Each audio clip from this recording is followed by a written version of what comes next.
What I have found is one of the reasons why we struggle with forgiveness is because of the meaning that we've given the experience.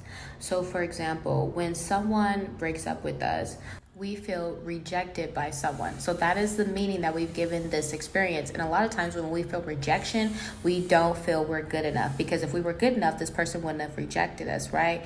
But if we are able to disconnect our self-esteem and our self-worth from the experience long enough to think with our logical, critical mind, perhaps we might see that this person never met our relationship standards.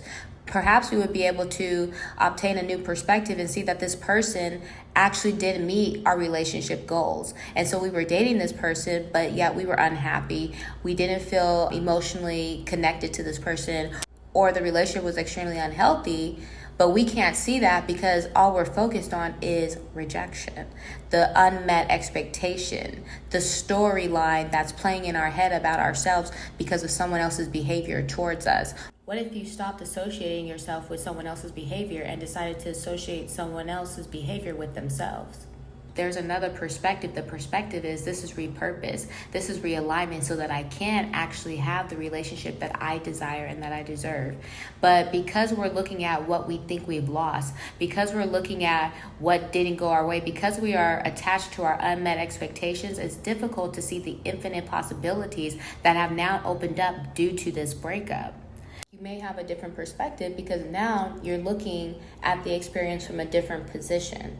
And you're looking at the fact that this person didn't meet your relationship goals, didn't meet your emotional needs, didn't meet your sexual needs, didn't meet your financial standards for relationship, and therefore, have you really lost anything?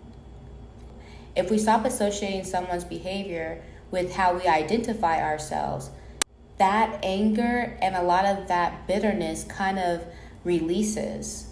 Because check this out, when you feel anger and hatred, does that other person feel that anger and hatred that you are trying to direct that anger and hatred towards? They don't feel it. You're the only one sitting up feeling anger and hatred. So who's actually suffering from that anger and that hatred? In the moment, it's just you. The other person has gone on with their life. The other person is living their day. It doesn't matter what you say about them. It doesn't matter how you feel about them, because at the end of the day, no one else thinks your thoughts. No one else feels your feelings except you. So you holding on to hatred and animosity and anger doesn't do anyone any harm but yourself. Because in that moment, again, you're the one sitting up feeling those feelings. So you're the one suffering from those feelings. And that's why forgiveness is always meant for you. It doesn't mean that you're letting someone off the hook. You're actually letting yourself off the hook, because you don't have to carry around those experiences. You don't have to carry around those feelings of hatred, bitterness, and animosity. And you can actually start living life from a better experience, from a healthier position, because you're not reminding yourself of what Jimmy or John did 5, 6 months or years ago. You're allowing yourself the freedom to live today and forward and moving forward, because you can't move forward if you're constantly looking in the rearview mirror at your past. There's no way you're moving forward. Can you drive forward and continuously look backwards? No. So it's the same thing in life. Do you want to move forward, or do you want to be stuck in the past? And who does that hinder? Does it hinder them, or does it hinder you?